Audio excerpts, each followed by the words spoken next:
Para po sa ating Sunday School, magsisimula tayo ng isang panibagong serye. Kakatapos lang natin noong serye na tungkol sa ating pag-aawitan at ginawa natin ang serye na iyon bilang papaunlad pang lalo ng ating pagsamba. Yan, nitong recently lamang tayo ay nag-develop ng isang liturgy. Binago natin ang kaayusan ng ating pagsamba sa ating pagnanasa na magkaroon ng mas yung lumabas yung mga nakikita natin sa Biblia at sa kasaysayan ng Reformed churches na nakita nilang karunungan sa pagsasaayos ng pagsamba. At sinunod natin ito at ginawa natin sa ating sariling gawain upang tayo din ay magkaroon noong mga benepisyo na maaaring makuha sa ganung klaseng liturgy, na yung liturgy mismo ay isang pamamaraan ng pagtuturo, ay nagiging bahagi siya ng kasangkapan na tayo ay maturuan kung paano sumamba, ano ang tamang pagharap sa Diyos, at yung mga naging bahagi nito ay nagdadagdag ng mga aspeto sa ating pagsamba na dati ay hindi natin ginagawa.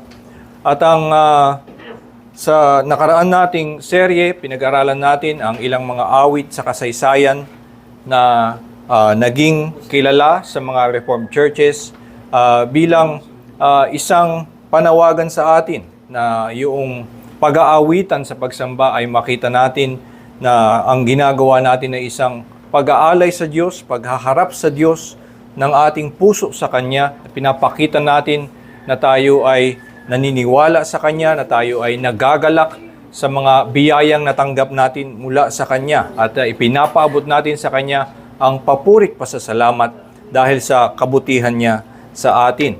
At ngayon nga, ang ating serye ay pinamagatang kung Calling Upon the Name of the Lord. Ito ay patungkol sa panalangin.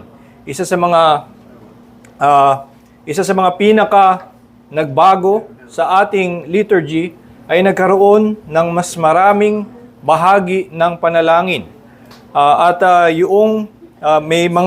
May portion na nagkaroon ng mas mahabang mga panalangin sa ating pagsamba. At ngayon titingnan natin ano ang katuruan sa Biblia kung tungkol sa pagtawag sa Panginoon. Itong pangalan na ito, yung phrase na calling upon the name of the Lord, ay hinango ko mula sa 1 Corinthians chapter 1 verse 2. Sa sulat ni Pablo sa mga taga-Korinto, ganito ang naging tawag niya doon sa iglesia at sa lahat ng mga mananampalataya. Na nung sumulat siya sa mga taga-Korinto, ang pagkilala niya sa iglesia ay, to those sanctified in Christ Jesus, called to be saints together with all those who in every place call upon the name of our Lord Jesus Christ, both their Lord and ours. At dito nga mapapansin natin ang pagkilala ni Pablo sa lahat ng mananampalataya. Ito yung kasama ng mga nasa taga-Korinto, lahat ng iba pang tumatawag sa Panginoon, yun ang mga mananampalataya. So Paul's characterization of all believers is that they call upon the name of the Lord. At kaya ito ang atin ngayong gustong makita sa ating iglesia, at makilala natin at maging mas conscious tayo sa katotohanan na tayo ay mga mananampalataya na dapat makita at matawag tulad ng sinabi ni Pablo, as people who call upon the name of our Lord. Kaya sa isang konkretong ibig sabihin ito ay Christian worship should be marked by prayer. Ito ang dapat na makikita sa ini-expect sa Kristiyanong pagsamba, na ito'y puno at ng taus-pusong pananalangin. Ganito nga ang pagkakasabi sa Westminster Confession of Faith, chapter 21 of Religious Worship, paragraph 3. prayer with thanksgiving being one special part of religious worship is by God required of all men. Dito ay ginamit yung pagtawag na ito'y a special part of religious worship. Ito ay isang espesyal na bahagi ng pagsamba, ang pananalangin. Ay nakikita nga nila na ito ang dapat na nakikita sa Kristiyanong pagsamba.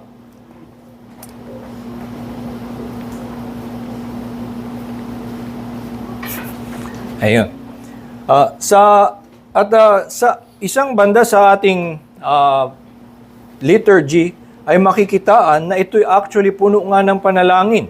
Ang nangyayari lamang ay hindi natin napapansin na actually halos lahat ng ating ginagawa sa pagsamba ay panalangin. Halimbawa, yung panimula na prayer of approach at adoration. Ito ay isang prayer. Tinatawag nga siyang panalangin. Ito yung ginagawa natin pagkatapos ng call to worship. Merong nakasulat sa ating programa at ito ay ating sasambitin ng sabay-sabay. At ito ay isang panalangin na sa gabay ng Espiritu, sa gabay ng kasulatan at ng iba pang mga tradisyonal na panalangin na ginamit sa kasaysayan, ay ang buong iglesia ay tatawag sa Panginoon at ipapahayag nila ang pagsamba at ang kanilang paglapit sa Diyos bilang tugon sa panawagan ng Diyos. At nagdagdag na rin tayo sa ating liturgy ng prayer of confession, isang bahagi na bagamat sa lahat ng ating mga panalangin kahit noon pa man ay mayroong nakapaloob na confession of sin, isang bahagi na pagpapahayag ng ating pagpapakumbaba sa harap ng Diyos dahil sa ating pagkamakasalanan, kahinaan at pag-asa sa Kanya na siya lamang ang ating kinakapitan. Ngunit ngayon meron tayong itinalaga na bahagi na ating pagsamba na mayroong prayer of confession.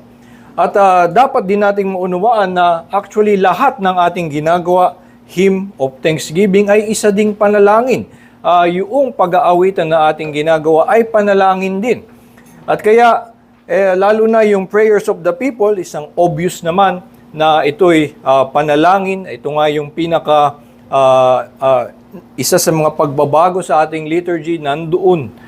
Ginagawa natin na tayo ay tumatawag sa Diyos at humihiling sa Kanya.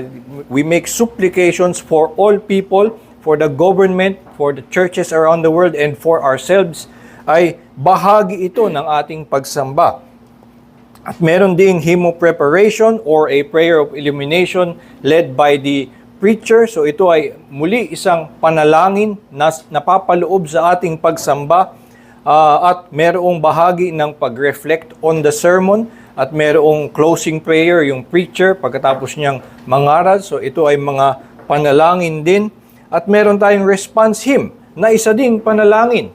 At ang punto ng lahat ng ito ay na maunawaan natin, minsan ang mga bagay na ito ay nakikita natin bilang mga transition mula sa mga main meat or main course ng ating pagsamba. Yung pakikinig ng salita ng Diyos, ng pangangaral, yun yung main event, at lahat ng iba ay mga transitional lamang na ating ginagawa. At nawawalan ng pagpapahalaga doon sa mga bahagi na ang pagkilala ng Reformed churches at ang turo ng banal na kasulatan, it is a special part of religious worship.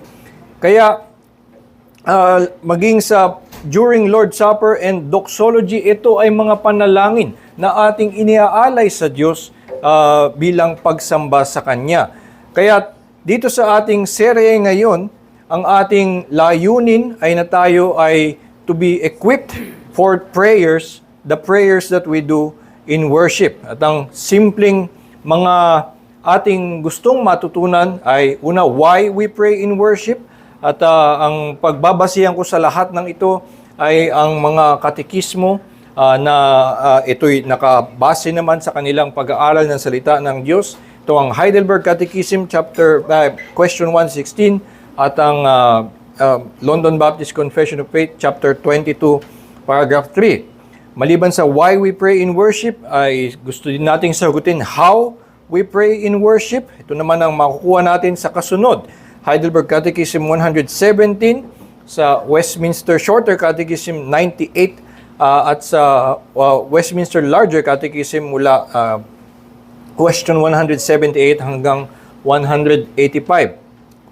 At isa sigurong makakatulong din sa atin ano at ang mga itinuro sa atin na ipanalangin sa pagsamba. At traditionally in history, it has always been taught in yung Lord's Prayer as pattern. Dahil nung tinanong si Jesus paano manalangin, yun ang kanyang sagot.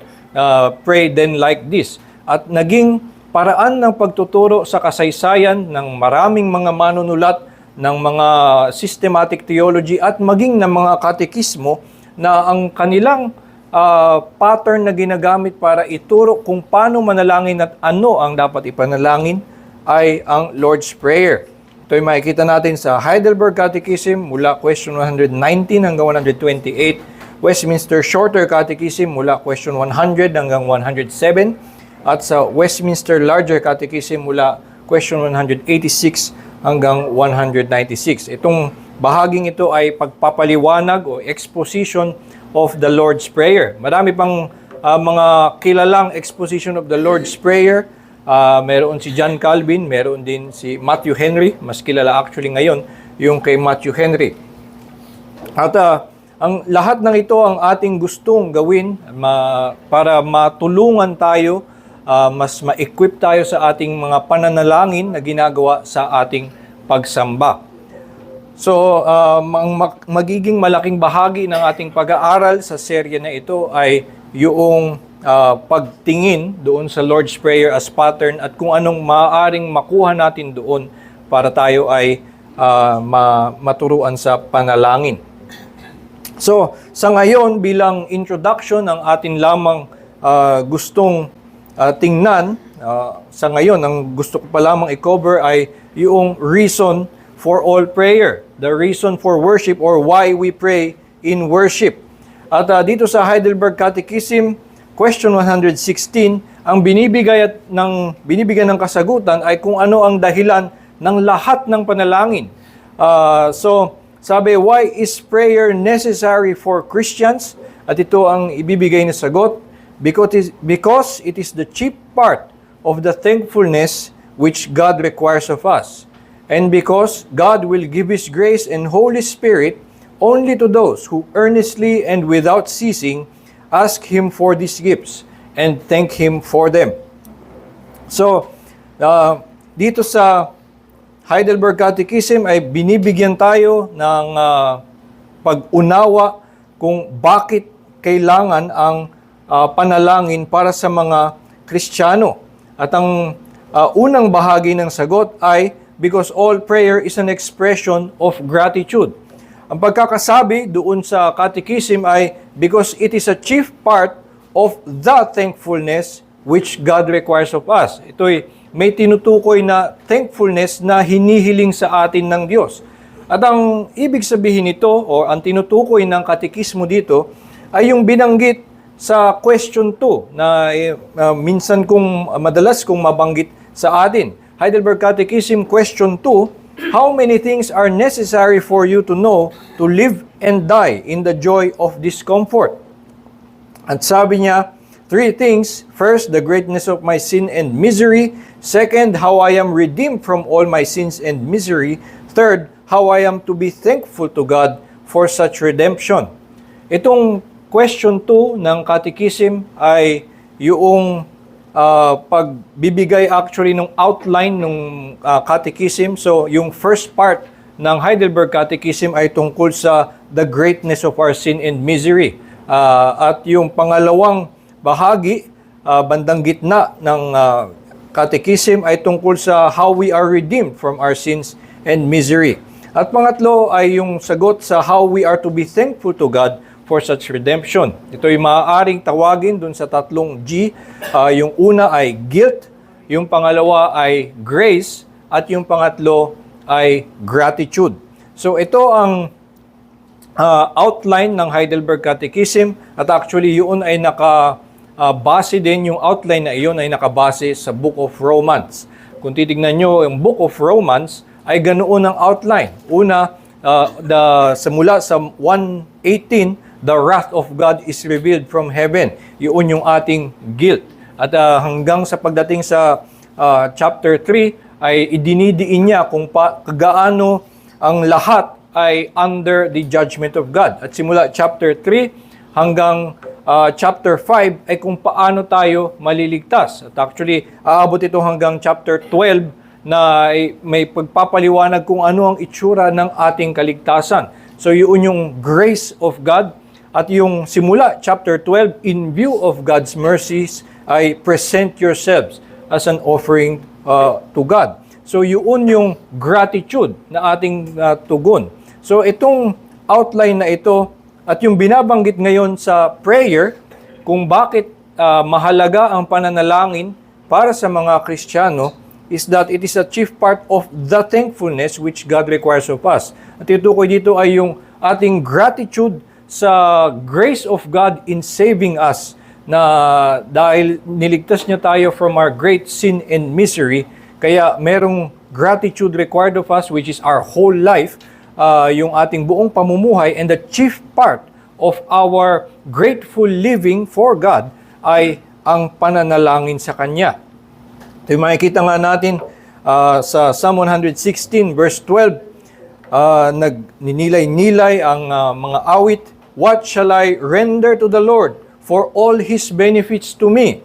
I will lift up the cup of salvation and call on the name of the Lord. Ang kanyang nakikitang ibibigay niya sa Diyos o kanyang isusukli na pasasalamat sa Diyos dahil naging mabuti ang Diyos sa kanya, ay natatawag siya sa Panginoon. Dahil ito'y nagmumula sa kanyang pagkilala na ang pagtawag sa Panginoon ay pagluwalhati sa Diyos. Yun ang pagkilala na ang Diyos ang pinagmumula ng lahat. Kaya ang tawagin siya ay pagbibigay sa kanya ng pasasalamat at papuri. At kaya yung dahilan ng ating pananalangin, kaya't may pananalangin sa ating pagsamba at sa ating buong buhay bilang mga Kristiyano ay bilang pasasalamat natin sa kanyang biyaya.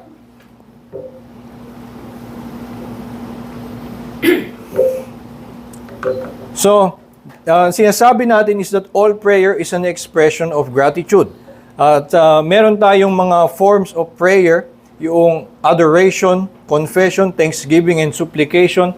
At actually, makikita natin na yung ating liturgy ay yan nga yung pattern. Magsisimula tayo sa prayer of approach or adoration, meron tayong confession, merong hymn of thanksgiving, at merong prayers of the people, yung supplication. So yung apat na maaaring maging bahagi ng isang panalangin o maaari din tingnan na mga iba-ibang form na maaaring maging form ng mga prayers. So maaaring ang prayer ay isang prayer of adoration, a prayer of confession, a prayer of thanksgiving, or supplication. At sinasabi natin all prayer is an expression of gratitude. Pero not all prayers are thanksgiving in form. Hindi yun ang sinasabi natin na ang lahat ng panalangin ay pasasalamat sa kanyang forma, sa kanyang pagkakaayos o sa kanyang expression ng mga salita. So hindi laging mga panalangin na nagpapasalamat sa Diyos. Pero ang sinasabi natin, all prayers are forms of thanksgiving. Ang lahat ng panalangin, maging yung adoration, yung confession, at yung supplication ay mga pamamaraan natin ng pasasalamat sa Diyos dahil siya ang naunang umibig sa atin. Maaari nating tingnan yung adoration, it is our grateful response for who God is. Dahil sa pagpapakilala ng Diyos kung sino siya, paglalahad niya sa atin ng kanyang kaluwalhatian at kadakilaan, tayo ay nagagalak na ang kanyang kabanalan ay kanyang iginagawad na para sa ating kaligtasan, ang kanyang kabutihan ay kanyang ikinikilos para sa ating ikabubuti, at kaya tayo ay pumupuri sa kanyang kabanalan at kabutihan in adoration bilang grateful response sa kung sino ang Diyos sa pagpapakilala niya sa atin. Ganon din, ang confession ay bagamat ito'y hindi in the form of thanksgiving, ngunit ang confession actually is also a grateful response to His forgiveness. Kaya tayo nakalalapit sa Diyos, kaya tayo may tapang na ilahad sa Diyos ang ating kasalanan. Dahil alam natin na ang Diyos ay nagpapatawad ng kasalanan. Nadanasan na natin na pinatawad tayo ng Diyos sa ating kasalanan, kaya tayo ay handang lumapit sa Kanya na ilahad ang ating kahinaan at pagkamakasalanan in grateful response to His forgiveness. At hindi ko na isasama kung bakit ang thanksgiving na form ay thanksgiving din dahil ito naman ay lantarang pasasalamat. Pero ang supplication siguro ang mahirap makitang ito'y isang pasasalamat din. Dahil ang thanksgiving ang gratitude ay pasasalamat sa mga natanggap na natin. Pero sa supplication, tayo ay humihingi ng mga bagay na hindi pa ibinibigay ng Diyos. Ngunit, ito nga ang itsura ng maaari nating makita pa rin na ang supplication ay tugon din natin sa Kanyang naunang pag-ibig sa atin dahil may pagkilala na ang Diyos ang pinagmumulan ng lahat ng bagay. Sa pamamagitan ng patuloy na paghingi sa Kanya at pagkapit sa Kanyang pag-aalaga sa atin, ay ipinaparating natin sa Kanya na tayo ay may pasasalamat na Siya ang nag-iingat sa atin. Na tulad nung sinasabi ni Samuel nung siya'y nagtayo ng Stone of Ebenezer, thus far, the Lord has helped us. Alam natin na Siya ang tumulong sa atin hanggang sa ngayon. Kaya tayo na tumatawag sa Kanya ngayon at tayo'y dumadalangin sa Kanya na bigyan pa tayo ng mga pagpapala sa kasunod ay mga maaaring tignan na ang pinag-uugatan nito ay pasasalamat natin sa Kanya. Kaya nga, merong sinabi si John Calvin sa kanyang commentary on Ephesians 1 na yung sinabi doon na God has blessed us with all spiritual blessings in Jesus Christ. Now, blessed be the God our Father and the Lord Jesus Christ. He has blessed us with all spiritual blessings in His Son. At sabi niya na dahil dito, maaaring tingnan ang lahat ng pananalangin na parang ang ginagawa natin sa pananalangin ay hinuhukay natin o wini-withdraw natin yung mga pagpapala na idiniposit doon kay Hesukristo. The blessings are already in Jesus Christ, have been given, at yung ating pananalangin, ang ating pamamaraan ng paghingi sa Kanya o ng pagkuha mula kay Hesukristo noong mga pagpapalang ibinigay na niya. So ito ang ginagawa natin sa supplication, ay sa pagtayo ay dumadalangin at nanghihingi ng Kanyang pagkilos. Ito ay dahil merong naunang pangako ang Diyos ng Kanyang pagkilos at nagtitiwala tayo sa Kanyang pangako, at kaya sa pasasalamat sa Kanya at pagtitiwala sa Kanya, ang pagtawag natin na gawin niya ang Kanyang ipinangako ay isang pasasalamat sa Kanyang kabutihan. At ang maganda sa ganitong pag-unawa doon sa panalangin ay una na challenge yung notion of prayer as the condition for God's giving of grace. At maaaring maging ganito ang ating pagtingin na yung pagpapala sa atin ng Diyos, pagbibigay niya sa atin ng mga pagpapala ay nakasalalay sa kondisyon na tayo ay mananalangin. At maaaring ganun ang maging ating pananaw sa pagpapala ng Diyos. Pero kung dito nga sa pagtingin sa panalangin bilang tugon natin ng pasasalamat, at lahat ng panalangin ay tugon ng pasasalamat sa naunang pag-ibig ng Diyos, ay makikita nating nauna ang Diyos na umibig sa atin na tayo ngayon ay tumutuloy lamang na kumapit sa Kanya. So all prayers should be characterized by gratitude. Ito ang isang magiging implication nito sa ating panalangin. Anuman sa lahat ng ating panalangin, maging yung mga awitan, yung doxology, yung mga supplication na ginagawa natin ay mula sa isang puso na nagpapasalamat, at maging tayo man ay hindi yung mga tumatayo sa harapan na nangunguna sa panalangin, nakikiawit ng kasabay ng buong iglesia, o sumusunod dun sa pangunguna ng panalangin ng isang tagapanguna. Ito ay isang paalala sa atin na itong mga panalangin ito na binibigay natin sa Diyos ay pag-aalay natin ng pusong nagpapasalamat sa ating Panginoon sa kanyang kabutihan. So ito ang isang hamon sa atin na sa ating mga panalangin, our prayer should be characterized by gratitude, a recognition that God has first loved us and has blessed us with all spiritual blessings in Jesus Christ. Kaya tayo ay mapagpasalamat na lumalapit sa Kanya, nagpupuri sa Kanya, nagpapakumbaba sa Kanyang harapan at patuloy na tumatawag para sa Kanyang mga pagpapala. Gayunpaman, kahit na sinabi ko yon, ay kung titingnan natin yung buong sagot ng Heidelberg Catechism, why is it necessary for Christians to pray? Ang pangalawang bahagi, sabi, because it is the chief part of the thankfulness which God requires of us, and because God will give His grace and Holy Spirit only to those who earnestly and without ceasing ask Him for these gifts and thank Him for them.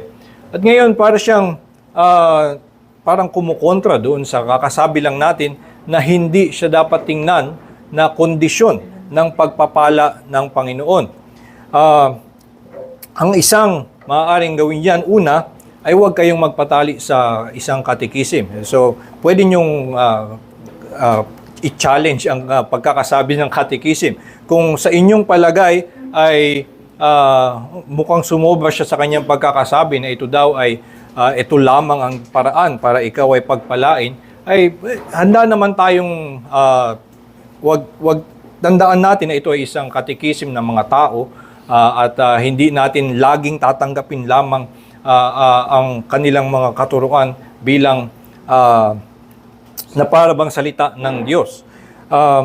Gayunpaman, sa aking actually palagay, hindi ito necessarily wrong or erroneous. Ito ay kamuka lamang din ng ilang mga salita sa Biblia na ganito ang sinasabi. Halimbawa sa James chapter 4, verse 2, sinasabi na you do not have because you do not ask. Kaya kaya wala ka nung iyong gusto ay dahil hindi mo hinihingi. So, ito'y naghahatid lamang din itong pagkakasabi sa katekismo ay naghahatid lamang din ng mga bagay na sinasabi rin sa salita ng Diyos. Pero ito ay una, sa pag-unawa nga ng konteksto ng buong katekism, huwag natin tignan yung statement lamang upang ma-define ang ating buong pag-iisip tungkol sa panalangin. Una nga sinabi niya na ang lahat ng panalangin ay pasasalamat. At ito'y nasa konteksto na unang mga Kristiyano. Why is it necessary for Christians to pray? Sila ay mga biniyayaan na ng Diyos ng kaligtasan na unang kumilos ng Diyos para sila ay iligtas, bigyan ng pananampalataya, bigyan ng katuwiran. Ang lahat ng iyon ay pinagkakaloob at pinaliwanag sa mas maagang bahagi ng katekism na nauuna ang pagkilos ng Diyos. Pero ito ay, ang tinutukoy nito ay the ordinary means. At ito yung konteksto theologically ng pagtuturo ng katekismo. The ordinary means na tayo ay tumanggap ng pagpapala ay sa pamamagitan ng panalangin. At ang isa pa ay siguro ang pinakamaglilinaw nito ay ang Galatians chapter 3 verse 5. Ito sinasabi, "Does he who supplies the Spirit to you and works miracles among you do so by works of the law or by hearing with faith?" At ito'y patanong na tinatanong ni Pablo, pero ang kanyang gustong sabihin ay na yung pagbibigay ng Diyos ng kanyang Espiritu is received by faith at hindi on the condition of any work that you do.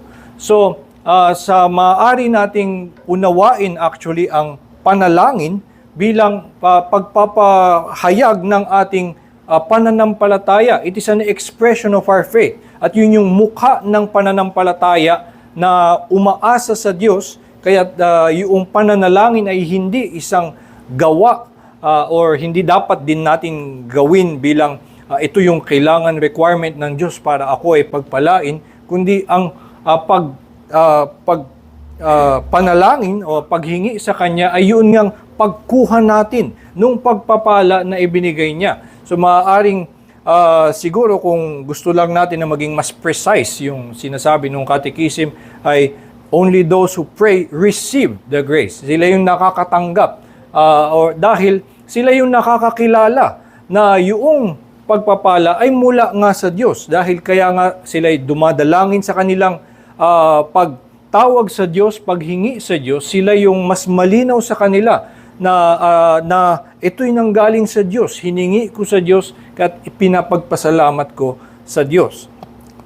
Ayun ang sinasabing ganun sa Hosea chapter 2 verse 8 na sinabi ng Diyos na they did not know that it was I who gave them the grain and the oil which they used for Baal.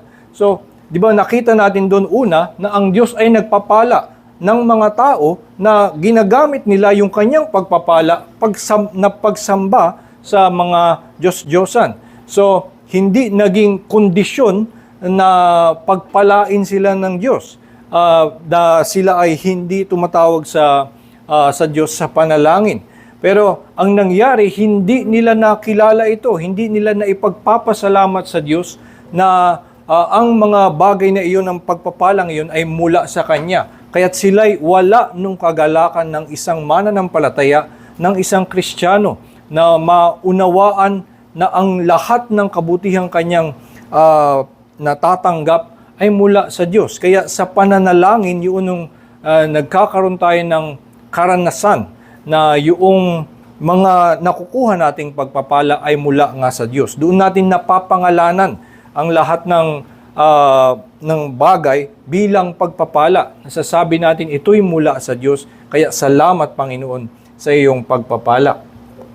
So, maaaring tignan na faith is our depending on God and prayer is our expression of continuing dependence. At yun yung mas mainam na pagtingin doon sa panalangin, hindi isang ito yung hinihiling sa akin ng Diyos para ako'y pagpalain.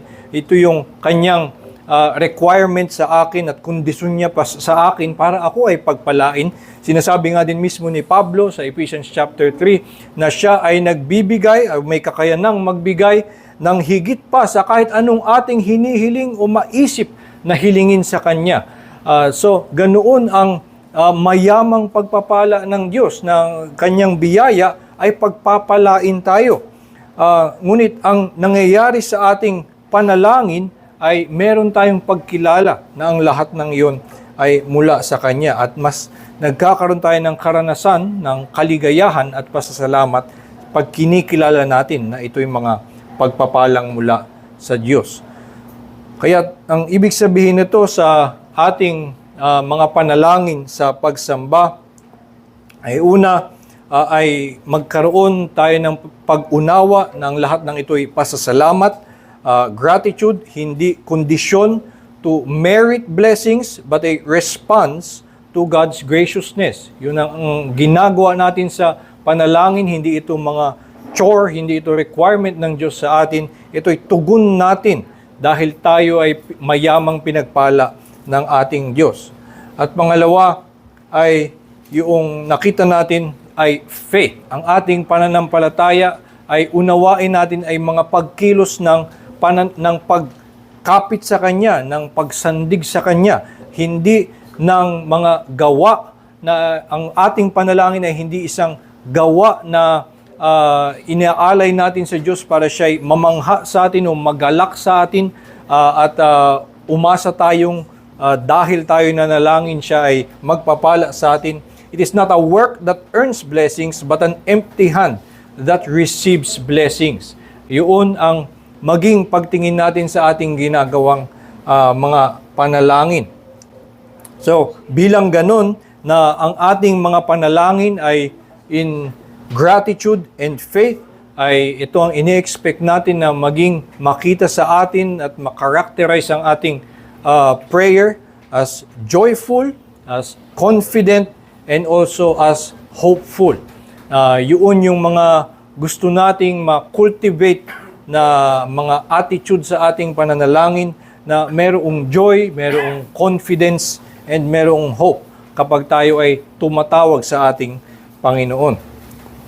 Ito nga ang sinasabi sa Psalm 50 verse 12 to 15, sinabi ng Diyos, "If I were hungry, I would not tell you, for the world and its fullness are mine. Do I eat the flesh of bulls or drink the blood of goats? Offer to God a sacrifice of thanksgiving and perform your vows to the Most High, and call upon me in the day of trouble. I will deliver you, and you shall glorify me."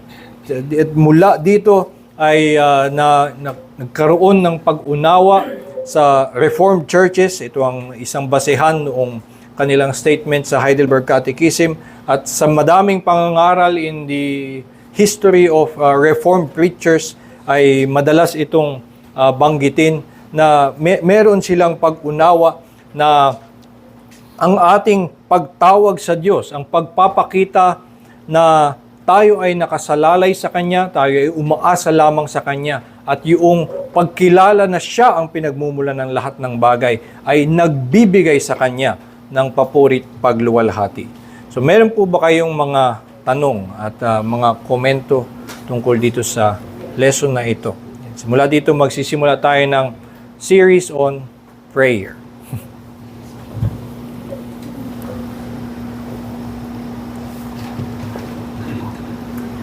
Mic test.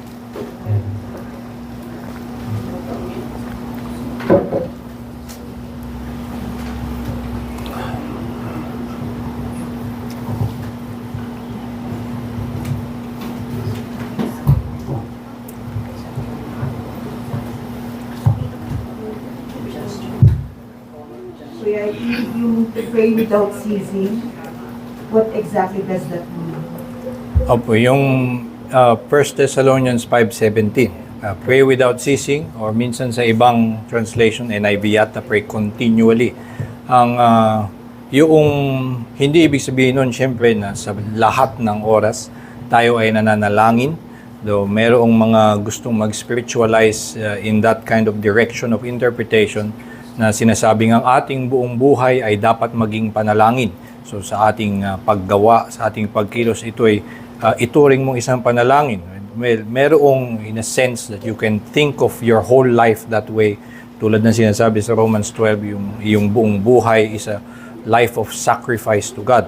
Pero ang mas tinutukoy doon about pray without ceasing ay na ito'y makita sa atin as something regular, makita sa atin as maging bahagi ng ating buhay, buong rhythm of our life, like eating, katulad ng pagkain o ng lahat ng pagtulog, ng pagpapahinga. Yun ang makitang bahagi na hindi tayo dapat tumitigil na gawin yun dahil para din sa ating ikabubuti. Ang isa pang kinakabit na kasama doon ay give thanks always, in all circumstances.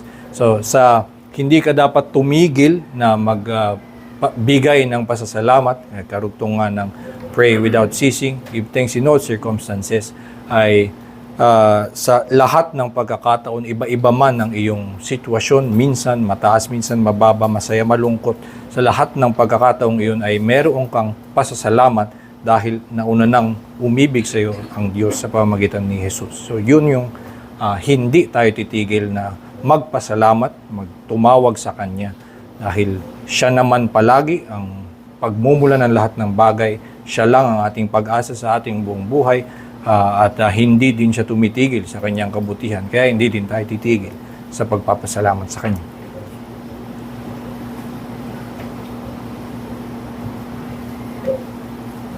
Na-mention kanina yung sa context yan ay yung sa liturgy, tama? Yung acts, adoration, confession, thanksgiving, and supplication.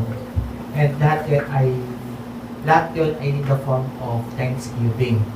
Ibig bang sabihin na kahit hindi natin na-mention na salitang salamat, ay yun sa pag-unawa ng Diyos, nagpapasalamat tayo. Hindi po sa pag-unawa ng Diyos, ang sinasabi ay na yung ating pagtugon ang pinaka-pinagmumulan ng ating pagtawag sa Diyos in anumang forma ng ating pananalangin, whether adoration, confession, or supplication, lahat ng iyon ay dapat na pasasalamat natin dahil ang katotohanan na una ang Diyos na umibig sa atin at kaya tayo ngayon tumatawag sa Kanya in whatever form ay dahil bilang tugon sa Kanyang naunang pag-ibig sa atin. So yun yung gratitude ang lahat ng ating pananalangin dahil nauna yung grace na ibinigay niya sa atin.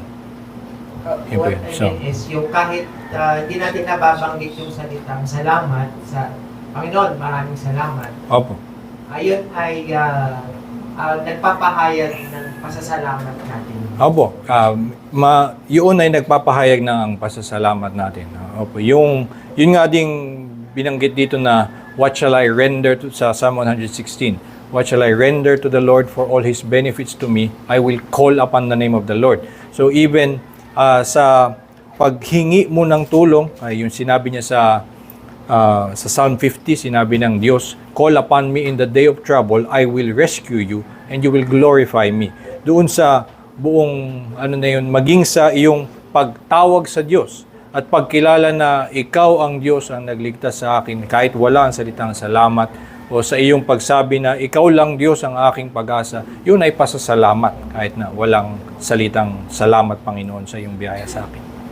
So yun ang, at kaya mainam sa atin na maging conscious tayo of that, yung laman ng ating puso na tayo nagpapasalamat nga dahil ang Diyos ay mabuti sa atin. Thank you.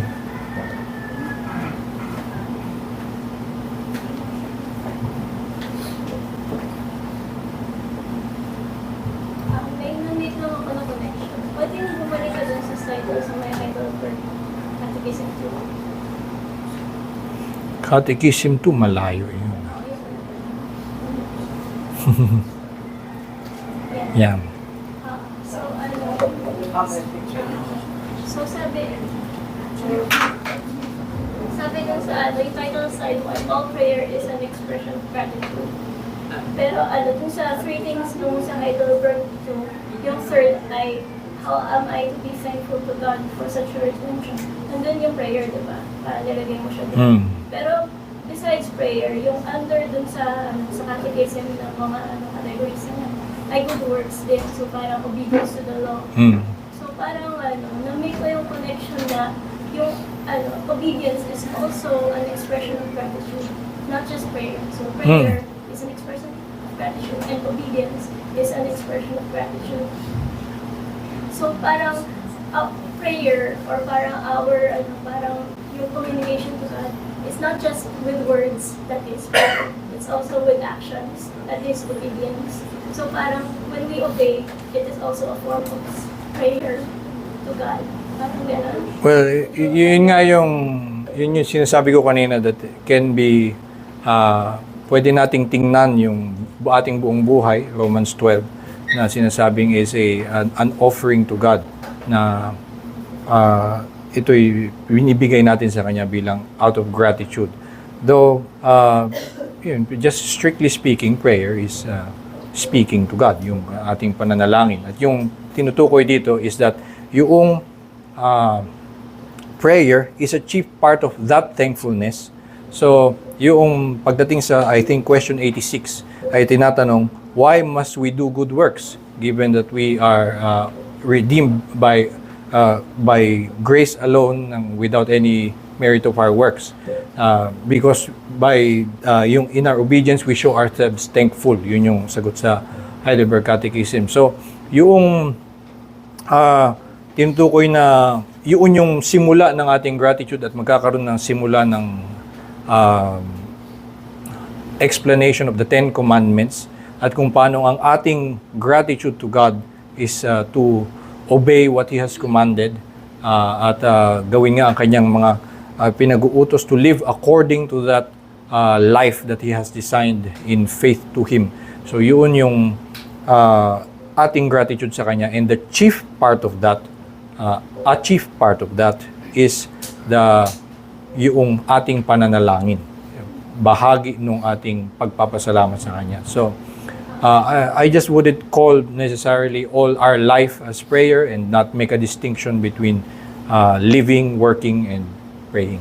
Siguro, parang findings ko dito ay, in this series, as we explore yung prayer and how we pray, that will shape our obedience. Kasi parang yun yung parang siya yung primary na expression. Kaya nga din may paglilinaw doon sa sagot ng catechism kung paanong sinasabi na why is prayer necessary for Christians. That yun sa pangalawang bahagi na sinasabi, God will only give His grace to those who without ceasing and earnest faithfulness ay hindi they ask this of Him. So hindi sila tumitigil na manalangin sa Kanya. At hindi yun kondisyon para kumilos ang Diyos, kundi una na sa konteksto ngayon ng gratitude, sa discussion ng buong gratitude sa Heidelberg Catechism. At kaya pasasalamat mo na yun, nandun sa konteksto ng as Christians na niligtas na, ay yun yung kanilang ordinary experience ng pagtanggap mula sa Panginoon sa pananalangin. So, yun yung isang paglilinaw doon. Sa German ng Heidelberg Catechism, is mga original, it is the most important part, yung mas literal na translation, the most important shape, parang ganun yung pagkakasabi, or the most important face of thankfulness. Yun yung mga pagkakasabi ng original. So, ang itsura ng maaring ang ating pasasalamat sa Diyos ay may form of living, a form of obedience, and a form of thankfulness. That is one of the chief parts of it, is to pray to God. Yun yung chief part of our chief form of thankfulness to God. Salamat, Brother I.E. sa ating lesson. Question ko, hindi ko alam kung malapit pero tungkol pa rin sa prayer, na knowing na tayo undeserved sinner na, no? Pero niligtas ng Lord before the foundation of the world. Yun yung question bakit kailangan pa natin ipag-pray yung mga mahal natin sa buhay na magkaroon ng salvation din kung may nagkapilian naman na, which is hindi natin alam kung ano ba sila, elect din ba sila. No? Ano ba yun?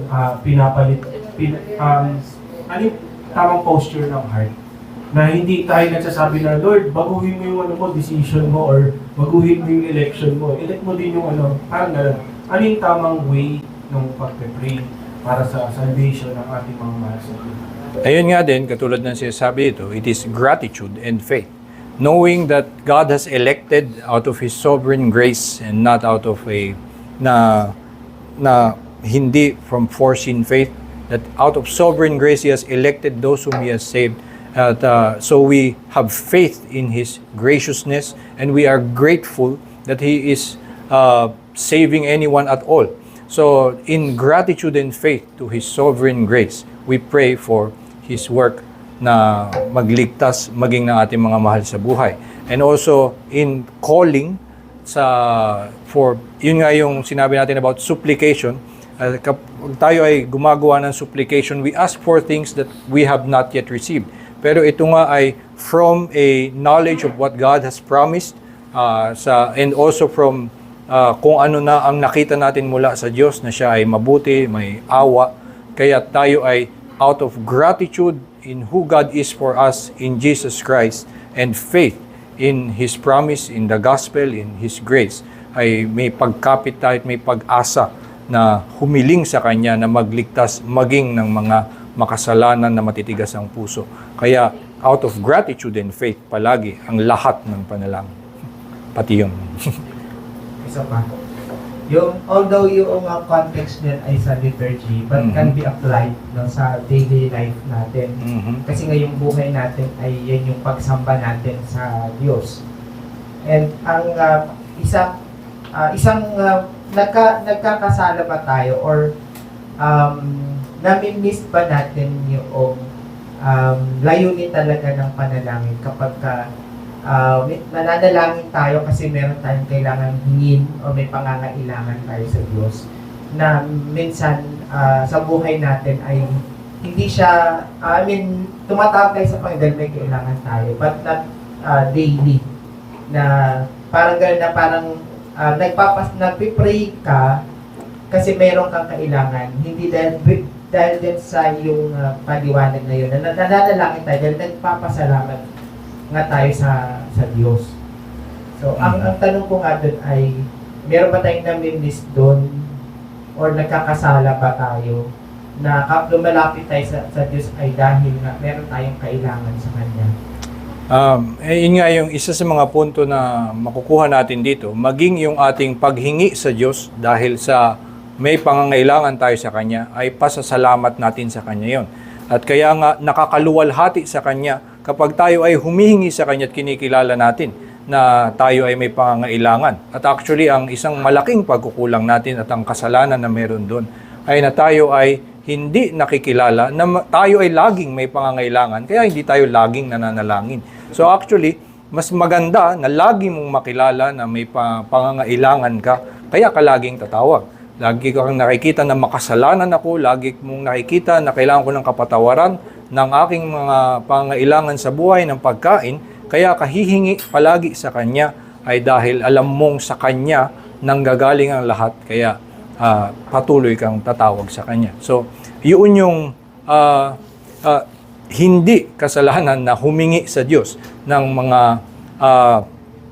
ng ating pangailangan. Yun nga yung tinuro sa atin na hilingin mo yung our daily bread. Tinuro sa atin gawin yun. And yung buong Lord's Prayer ay 6 petitions ay hingi mo sa Diyos, hinihingi mo sa Kanya na yun ang Kanyang gawin. Mga pangangailangan natin lahat yun. So, hindi mali na humingi ng pangailangan. Ang mali sa atin, minsan nakakalimutan natin o hindi natin na-realize, lagi tayong nangangailangan ng tulong ng Diyos. So, yun yung mas pagtatama doon. Okay. So, lampas-lampas na tayo sa time, so last na lang. The last one. So, we as believers should stand on the promises of God at napakaraming binigay ng Diyos ng mga pangako at ang ating pagtugon sa mga pangako yun through prayers din. Ngayon, may mga alam natin yung mga nangyari sa buhay ng Kristiyano, lalo na yung persecution, ganyan, o paghihirap, o yung mga naiipit sa trouble, like, diba, sa war. Yung mga Christians na naiipit, lalo na sa ganyang digmaan, pinakamatindi siguro, kung masasabi, nananalangin sila. They are in trouble, like it's Psalm 50, verse 12 to 15. Ayan, call upon me in the day of trouble, I will deliver you and you shall glorify me. Yung mga Christians, like, yun, naipit sa gera, hindi nakalabas, naka-exit, inabutan ng gera. Nanalangin sila, I think so. Pero, namatay sila. Pero nanalangin sila that the Lord will take them away from trouble. And yet, naapektuhan sila at namatay sila. May mga Christian nagsasabi, ipangako ng Diyos yan, pero hindi mo nakamtan. So, may ganun eh. Lalo na yung sa mga charismatic, matuka ka ng ahas, hindi ka mamatay, makainom ka ng laso, hindi ka mamatay. Eh, namatay ka, natuklaw ka, Christian ka. So, sinasabi nila, meron ganun eh, sinasabi nila, kita mo yung prayer, baka, pini-question, baka yung prayer mo, mali yung prayer mo. So, how to answer those kind of people na gano'n ang sinasabi? So, sa isang banda po, mali po yung supposition na pangako ng Diyos na hindi ka masasaktan. So, walang ganon. Si Jesus mismo yung nasaktan. Ang lahat mga apostol ay pinatay brutally. So, sinasabi pa mismo sa atin that we are blessed when we are persecuted. So, hindi na ito ay parang pinangako ng Diyos na aalisin niya sa atin yun at hindi niya tinupad. Kundi actually may pagpapala pa nga na nandoon, habang nandoon ka sa bagay na yun, ay iniingatan ka pa rin ng Diyos. Yun ang pangako ng Diyos. At maging sa iyong pagtuligsa ng maraming kaaway sa panahon ng sakit at maging sa iyong kamatayan ay makikita mo ang Diyos ay kumikilos sa likod ng lahat ng iyon. Tinutupad niya ang lahat ng kanyang pangako hanggang sa ikaw ay mamatay at dalhin sa kalangitan at binubuhos niya sa iyo ang kanyang buong pagpapala. Hanggang doon ay nagpapala ang Diyos at tinutupad niya ang kanyang pangako na ang lahat ng sumampalataya sa kanya ay kailan may hindi mamamatay, kundi siya ay mabubuhay ng walang hanggan sa kalangitan. So, natupad ang lahat ng pangako ng Diyos. So, yun yung ating kinakapitan na ako na. Kasi may mga, lalo na, may mga ibang Kristiyano na hiningi ko ito, hindi naman binigay. Sabi na natin nagtampo siguro, malis na. Ayaw na. Iniwan na yung pananampalataya. Kasi hindi naman sinasabing, nanalangin ako, hindi naman binigay. So, hindi na siya nagpatuloy sa pananampalataya. Meron ngang mga ganoong pangyayari, kailangan ding maitama dang yung pagtuturo sa kanila na ang mga hinihiling ay minsan merong mas magandang ibibigay ang Diyos. Nangyari kay Pablo na siya humiling 3 beses na alisin yung thorn in the flesh, pero hindi ito binigay sa kanya. Hindi ibig sabihin nun na walang binigay kay Pablo. Ang sinabi ay na itong biyaya ko is sufficient for you. So yung binigay kay Pablo ay mas higit na pananampalataya, mas higit na kagalakan sa biyaya ng Diyos, kaya siya ay pinagkalooban bagamat hindi inalis yung kanyang hinihiling na thorn in the flesh. Maliban doon ay mayroong katuparan ng lahat ng ating mga hinihiling at higit pa sa kahit anong lahat ng ating iniisip at hinihiling, at yun ay ang maluwalhating ibibigay sa atin ng Diyos, ang ating buong kaluwalhatian na ibubuhos niya sa atin ang kanyang pag-ibig ng walang hanggan. Yun ay higit pa sa kahit anong ating hinihiling o iniisip, at sa ganung banda matutong umasa at magalak ang mga mananampalataya na tinutupad yon ng Panginoon sa lahat ng mananampalataya. So, ayun po, tayo ay overtime na. Tayo po ay mag-close in prayer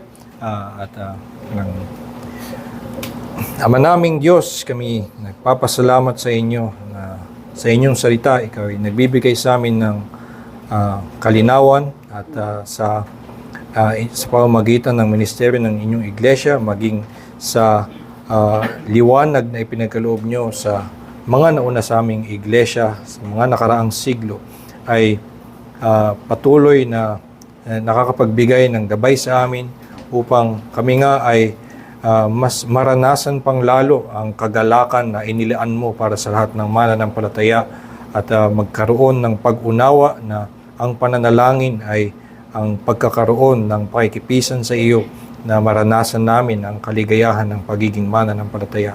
Tulungan mo nga kami, Panginoon, na sa aming buong buhay kami lumakad ng may pasasalamat at pagpupuri sa iyong kabutihan, pagkilala ng aming patuloy at palagiang pangangailangan ng sa gayon sa aming buong buhay. Patuloy kaming tumatawag sa iyo, nagpapasalamat sa iyo dahil dakila ang iyong pag-ibig at biyaya sa amin. Po aming dalangin sa Panginoon Jesus. Amen.